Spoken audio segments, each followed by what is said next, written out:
We begin tonight with breaking news. It's official. Graham Platner says he is dropping out of Maine's race for U.S. Senate amid serious allegations of sexual assault, which he continues to deny. Now, in a long message posted to social media tonight, he blames entrenched party politics for forcing him out, while acknowledging he essentially has no choice but to make this move now, ahead of Monday's deadline to drop out or stay on the ballot.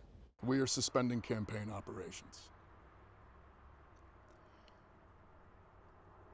This is incredibly difficult because I know that some will think it's an admission of guilt, and it most certainly is not.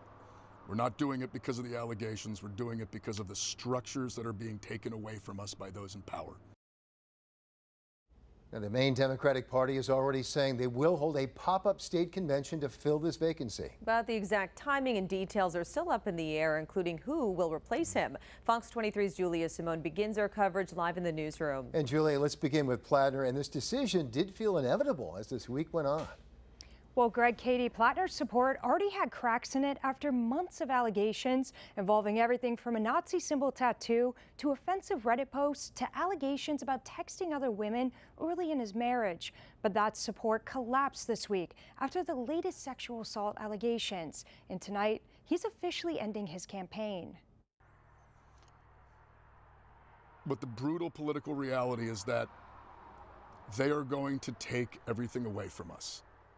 During an 11-minute video posted to social media Wednesday night, Graham Platner again claimed the sexual assault allegations are false and blamed entrenched party politics for forcing him out.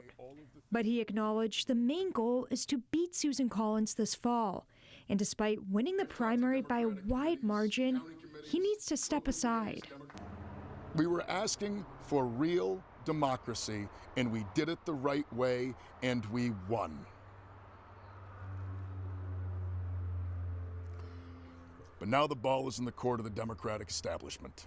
Under Maine law, the party has the sole power to replace Platner, but must do it by the last Monday in July, July 27th. As for who it might be, under the law, there are no limits, but several candidates who just ran for governor, including Dr. Nirav Shah, Troy Jackson, and Shenna Bellows, appear to be on a short list. You know, there's a movement right now of people that are upset with government, and I don't want to see it die. I'm still seriously considering it, but I think it's really important that whoever the nominee is able to unite Mainers and beat Susan Collins. I think Democrats in Maine, myself included, we are feeling 1,000 emotions all at once. The one that I would say is overriding is the eagerness and the commitment to defeating Susan Collins in the fall. As for Graham Platner, Maine Democratic Party leaders say he'll have no say in the process, but he believes his primary win shows party leaders need to pay attention to the movement he harnessed. For how this process is going to work, I'm not trying to dictate to anyone who it should be or how we get there, but I will say this: it needs to be open, transparent, and democratic. It needs to be reflecting the will and the values of the people that built this movement. As for Platner's future, he closed his video statement by seeming to leave the door open to a possible return to politics someday. He thanked his supporters and added, quote, "Keep fighting, we're going to win someday." Live in the newsroom, Julia Simone, Fox 23 News at 10. Greg. All right, quite the development, Julia. Thank you. And now, as for life after Platner in this race, Troy Jackson has already put out a statement tonight saying he is running for the nomination, with others, including Maine Beer Company founder Dan Kleben, saying the same thing. This all comes as we're also learning the Maine Democratic Party held an emergency meeting earlier today, with more than 100 state committee members participating. They just issued a statement tonight saying that they voted to hold a special nominating convention to fill this vacancy.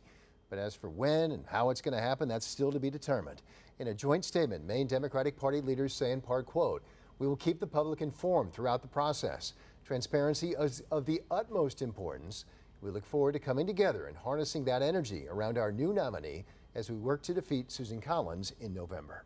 A lot more to